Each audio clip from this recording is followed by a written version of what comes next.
सुंदर JD law education में आपका स्वागत है। Friends, welcome back to another video. आज की वीडियो में हम समझेंगे बहुत ही इंपॉर्टेंट टॉपिक के बारे में, जो कि बात करता है कि कई बार ऐसा होता है कि जो सीनियर सिटीजन्स होते हैं वो अपने बच्चों को, अपने रिलेटिव्स को कुछ प्रॉपर्टी गिफ्ट में दे देते हैं, लेकिन बाद में वो देखते हैं कि उनके जो बच्चे हैं वो उनका ध्यान नहीं रखते हैं। तो ऐसे में क्या वो माँ बाप अपने बच्चों से या फिर जो उनके रिलेटिव्स हैं, क्या उनसे वो प्रॉपर्टी वापस ले सकते हैं? तो इसके बारे में इस वीडियो में आज हम जानेंगे। देखिए, ये बहुत बड़ा सवाल है कि if children stop looking after their elderly parents after receiving property as a gift, does the law provide a way to reclaim it. तो बेसिकली इसी की बात हम करेंगे कि अगर बच्चों को, मतलब उनके जो माँ बाप हैं जो बूढ़े हो चुके हैं, वो गिफ्ट के तौर पर प्रॉपर्टी दे देते हैं, तो क्या जब वो बच्चे उनका देखभाल नहीं करते हैं तो क्या ऐसे में वो बूढ़े माँ बाप अपनी प्रॉपर्टी रिक्लेम कर सकते हैं या नहीं?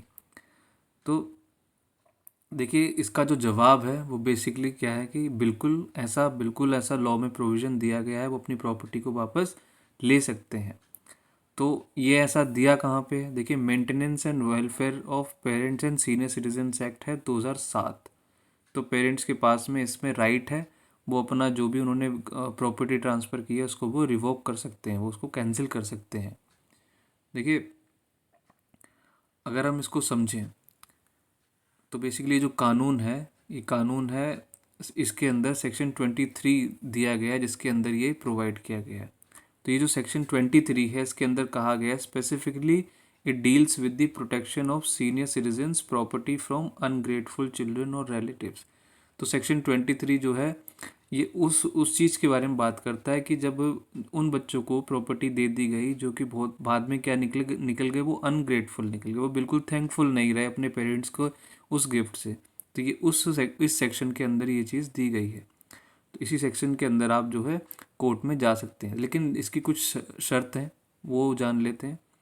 देखिए, the property must have been transferred after the act came into force, typically after 2007, depending on the state notification. तो उसके अंदर जो पहली कंडीशन है, जो शर्त है, वो यही है कि प्रॉपर्टी जो है वो जो ट्रांसफ़र होनी चाहिए, जब ये जो एक्ट आया है वो 2007 के अंदर आया है, तो इस 2007 के बाद ही वो प्रॉपर्टी ट्रांसफ़र होनी चाहिए, क्योंकि ये एक्ट जो है उसी को उसी को कवर करता है। और जब भी आपके जो स्टेट के अंदर जब भी नोटिफिकेशन आई है इस एक्ट की, तब आप कर सकते हैं। अब देखिए, दूसरी शर्त क्या है?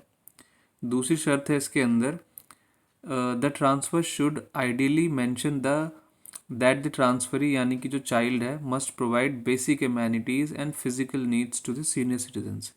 तो ये जो ट्रांसफ़र आपने किया है उसके अंदर आप ये चीज़ ज़रूर मेंशन करें कि जब ये जो बच्चों को आप ये जो प्रॉपर्टी दे रहे हैं, उनकी जिम्मेदारी बनती है कि वो आपको कुछ जो आपकी ज़रूरतें हैं उनको वो पूरा करें। तो ये बात ज़रूर आप उसमें लिखें। तो ये एक दूसरी शर्त है। देखिए, एक इम्प्लाइड कंडीशन है, जो कि मतलब अब ऐसा हो सकता है कि आपने शर्तें ये चीज़ें नहीं लिखी हैं, तभी भी कुछ ऐसी शर्तें हैं जो कि इम्प्लाइडली वो भी लागू होती हैं।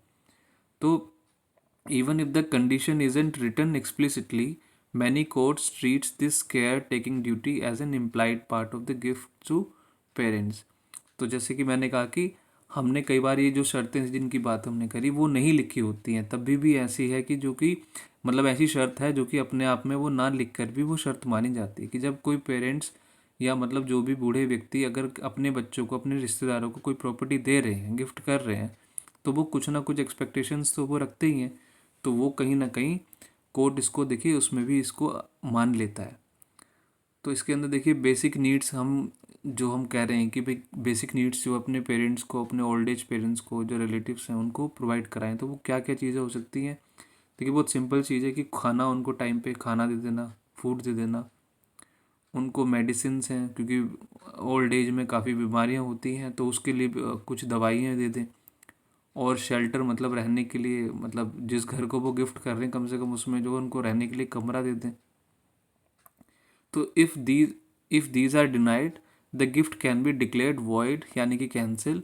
अगर ये जो जो बेसिक चीज़ें हैं, खाना, दवाइयाँ और उनके लिए रहने के लिए कुछ जगह, अगर ये चीज़ें नहीं होती हैं, तो फिर क्या है, वो जो ट्रांसफ़र है, वो जो गिफ्ट है, उसको वो डिक्लेयर करा सकते हैं, कैंसिल कर सकते हैं। तो कुछ एग्जाम्पल समझ लेते हैं इसमें। देखिए, फॉर एग्जाम्पल यहाँ पे सिनेरियो है, शर्मा जी जो कि 70 ईयर्स ओल्ड हैं, he gifted his house to his son जिसका नाम है Rahul, in 2015। He hoped Rahul would take care of him in old age. तो बेसिकली शर्मा जी देखिए 70 साल के हो चुके हैं, उन्होंने अपने बेटे को जो जिसका नाम है राहुल, उसको 2015 में क्या किया, एक अपना जो घर था वो गिफ्ट कर दिया। तो अब इसमें समझते हैं कि क्या होगा। देखिए इसके अंदर जो कॉन्फ्लिक्ट क्या है, हुआ क्या कि देखिए after getting the house Rahul and his wife started misbehaving. They stopped giving Sharma ji medicine and even ask him to sleep in the balcony. तो बेसिकली क्या हुआ कि जब गिफ्ट जो मिल गया दोनों मतलब इसको राहुल को, तो उसने और अपने उसकी वाइफ ने क्या हुआ अपने ओल्ड एज पेरेंट्स के साथ में मिसबिहेव करना शुरू कर दिया।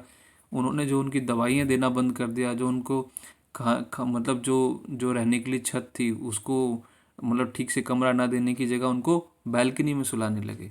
तो यहाँ पे ये कॉन्फ्लिक्ट आया। तो ऐसे में देखिए क्या हो सकता है।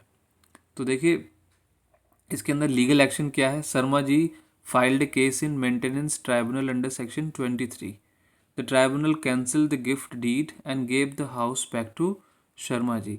तो बेसिकली क्या हुआ कि शर्मा जी ने क्या किया कि मेंटेनेंस ट्राइब्यूनल होते हैं हर डिस्ट्रिक्ट के अंदर हैं, तो वहाँ पे उन्होंने सेक्शन 23 के अंदर एक एप्लीकेशन लगा के अपना जो है अपनी एप्लीकेशन दर्ज करी। उस एप्लीकेशन को कोर्ट ने ट्राइब्यूनल ने सुना और उस गिफ्ट डीड को कैंसिल कर दिया, मतलब कि जो शर्मा जी का जो घर था वो उनको वापस दिला दिया। तो देखिए अगर आपके साथ ऐसा होता है तो आपको क्या करना चाहिए, वेयर टू गो। तो जैसे मैंने कहा कि देखिए every district has a maintenance tribunal usually headed by the sub divisional magistrate और एसडीएम। तो हर डिस्ट्रिक्ट के अंदर ये मेंटेनेंस ट्राइब्यूनल होता है, जो कि इसका जो हेड कौन होता है, इसकी सुनवाई कौन करता है, या तो सब डिविजनल एसडीएम करेगा या फिर मतलब सब डिविजनल मजिस्ट्रेट करेगा। तो हर हर डिस्ट्रिक्ट के अंदर आप जो अपने वहाँ पे अप्रोच कर सकते हैं। तो देखिए वाई इट इज़ ईजी, मतलब इसको हम क्यों इतना आसान समझ रहे हैं, क्योंकि इसके अंदर नो लॉयर्स नीडेड। आपको किसी भी लॉयर की ज़रूरत नहीं है। You can represent your self. आप अपने आप का अपना केस छोटी सी एप्लीकेशन लगा खुद से उसको लड़ सकते हैं। फास्ट रिजल्ट होता है इसके अंदर। Case must be decided with in 90 days. तो इसमें 90 दिन का समय दिया गया है कि उसको 90, क्योंकि ओल्ड एज लोग हैं तो उनके जो केसेस हैं जल्दी सुने जाते हैं, तो इसमें 90 दिन का समय दिया गया है। और लो कॉस्ट होती है, नो हैवी कोर्ट फीस। जो कोर्ट फीस है बड़ी मामूली सी होती है, तो इसके लिए सस्ता है और बहुत ही फास्ट है। और इसके अंदर आपको मतलब बहुत ही ऐसी लीगल और डिफ़िकल्ट लैंग्वेज की ज़रूरत भी नहीं पड़ती। देखिए सीनियर सिटीजन बेसिकली किसे कहेंगे, इसकी डेफिनेशन दी गई है, any Indian citizen who has reach the age of 60 years. देखिए कोई भी वो नागरिक जिसकी उम्र कितनी है 60 साल या उससे ज़्यादा है, तो उसे हम कहेंगे सीनियर सिटीजन। तो ये डेफिनेशन में दिया गया है। अब देखिए मेंटेनेंस, तो जो मेंटेनेंस है, apart from property you can also claim monthly money from children. तो जहाँ जो आपने प्रॉपर्टी दी है वो तो है ही है, वो तो मिलेगी वापस। साथ साथ में आप क्या कर सकते हैं, उस प्रॉपर्टी के अलावा जो है मंथ के जो खर्चे हैं वो भी अपने बच्चों से क्लेम कर सकते हैं। तो लगभग जो है 10,000 तक का जो है आप उनसे क्लेम कर सकते हैं।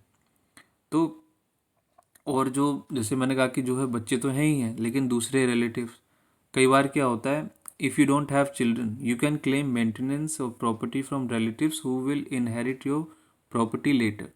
तो बेसिकली क्या होता है, कई बार ऐसे भी लोग होते हैं जिनके बच्चे नहीं होते हैं, पर उनमें से उनका कोई ना कोई तो रिश्तेदार होता है जिसको प्रॉपर्टी ये जाने वाली है। तो जिनके पास ये प्रॉपर्टी जाएगी तो ये उनकी जिम्मेदारी बनती है कि वो उनको मेंटेनेंस मतलब उनको मेंटेन करें, उनकी दवाइयों का, खाने का, उन सब का ध्यान रखें। तो ये चीज़ें भी इस एक्ट के अंदर दी गई हैं। देखिए आपको क्या करना होगा, सबसे पहले आपको अपनी एप्लीकेशन फाइल करनी है। Write a simple application to the SDM tribunal. बहुत ही सिंपल, इसमें कोई बहुत ही लीगल लैंग्वेज लिखने की ज़रूरत नहीं है। अटैच द गिफ्ट डीड और प्रॉपर्टी पेपर्स। जो भी आपने गिफ्ट डीड करी है, जो भी प्रॉपर्टी के पेपर हैं, उनकी आप एक कॉपी उस एप्लीकेशन के साथ में लगाइए। फिर आपको देखिए क्या होगा कि एसडीएम जो है उसको जो बेसिकली जिस भी आपका अगर बेटा है या जो रिलेटिव है उनको नोटिस भेजेगा। The tribunal will send a notice to the children to explain their side. क्योंकि देखिए सुना तो दोनों पार्टीज़ को जाएगा, तो ट्राइब्यूनल दूसरी पार्टी को बुलाएगा, उससे उसका जवाब मांगेगा और पूछेगा कि इसको भाई कैंसिल क्यों ना किया जाए। समझ रहे हैं। तो बेसिकली क्या होगा, देखिए 2 ही चीज़ें हो गई, वो जवाब देगा, उसके बाद तीसरी चीज़ आ गई इसके अंदर, एसडीएम इसमें अपना डिसीजन देगा। तो if children fail to prove they are caring for parents the property transfer is cancelled. अगर बच्चे ये साबित नहीं कर पाते हैं कि वो अपने माता पिता का ध्यान रख रहे हैं, जो रिश्तेदार हैं वो ध्यान रख रहे हैं, तो अगर वो नहीं ये साबित कर पाए तो फिर वो जो प्रॉपर्टी जो ट्रांसफ़र हुई थी वो क्या हो जाएगी, कैंसिल हो जाएगी। ठीक है, तो ये बहुत ही इंपॉर्टेंट चीज़ है इसके अंदर। और देखिए साथ साथ में एविक्शन, जो मतलब कि घर जो है, जो भी प्रॉपर्टी है वो खाली करने के लिए courts have rule that parents can even kick out abusive children from their self acquired house to live in peace. तो यहाँ तक कि देखिए कोर्ट्स ने कई बार भी बात भी कही है कि जो बच्चे बहुत ही गंदे व्यवहार अपने माता पिता के साथ में करते हैं, गाली गलौज का व्यवहार करते हैं, तो ऐसे बच्चों को अगर उन माता पिता की वो प्रॉपर्टी खुद की बनाई गई है तो उस प्रॉपर्टी से वो उनको लात मार सकते हैं। मतलब सही सही अगर यही लैंग्वेज अगर हम समझ सकें तो देखिए प्रॉपर्टी जो है कुछ दो प्रकार की हैं। एक होती है सेल्फ एक्वायर्ड प्रॉपर्टी, जो कि आपकी खुद की अपने पैसे से खुद की मेहनत से बनाई होती है। इस पर आपका पूरा राइट होता है, फुल राइट होता है, तो आप जैसा मर्जी करना चाहें, किसी को दान दे दें, किसी को कुछ भी इसके साथ आप कर सकते हैं। दूसरी प्रॉपर्टी होती है एंसेस्ट्रल प्रॉपर्टी। तो इस प्रॉपर्टी के अंदर जितना आपका शेयर है सिर्फ उतने पे आपका कंट्रोल होता है, क्योंकि ये क्या है कि ये बाकी लोगों का भी इसके अंदर हिस्सा है। पर अगर आपकी सेल्फ एक्वायर्ड है तो आप जो मर्जी कर सकते हैं। अब देखिए अगर बेच दी हो तब क्या होगा। If the child has sold the property to a third person to cheat parents, the tribunal can still intervene if the buyer knew about the situation.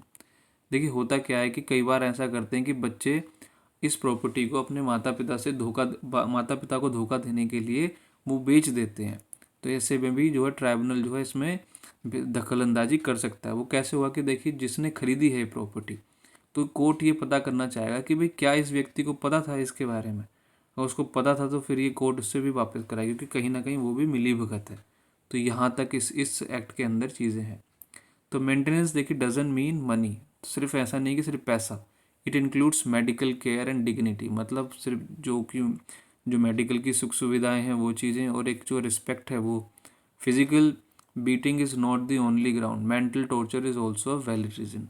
तो ऐसा नहीं कि आप माता पिता को जो है मार पीट रहे हैं, ऐसा नहीं है। सिर्फ उनको अगर मेंटल टॉर्चर भी दे रहे हैं तो वो भी एक क्या है, वो भी एक ग्राउंड है जिसमें कि आप ये जो है कैंसिल किया जा सकता है। तो अब देखिए आगे चलते हैं। इसके अंदर जो अगर हम इसको समराइज़ करें तो देखिए एक्ट है हमारा ये 2007 का सेक्शन 23 है, और इसके अंदर 90 दिन के अंदर डिसीज़न आ जाता है। तो आपके पास देखिए पूरा आपको अपनी देखिए डिग्निटी के साथ जीने का ये अधिकार देता है। और इसमें आपको एक और चीज़ मैं बताता चलूँ, एक हेल्पलाइन है जिसको कहा गया है कि एल्डर लाइन, मतलब कि 14567 पर आप जो है कॉल कर सकते हैं। ये बिल्कुल नेशनल टोल फ्री हेल्पलाइन है। ये सिर्फ सीनियर सिटीजन्स के लिए है। तो यहाँ पे अपनी कंप्लेंट आप कर सकते हैं कभी भी आपको इस तरह की बदतमीजी आपके बच्चे आपके साथ करते हैं तो। और अगर ये आपको वीडियो अच्छी लगी है तो प्लीज़ को लाइक करें, शेयर करें और चैनल को सब्सक्राइब करना ना भूलें। Thank you so much for watching the video. सुंदर जेडी लॉ एजुकेशन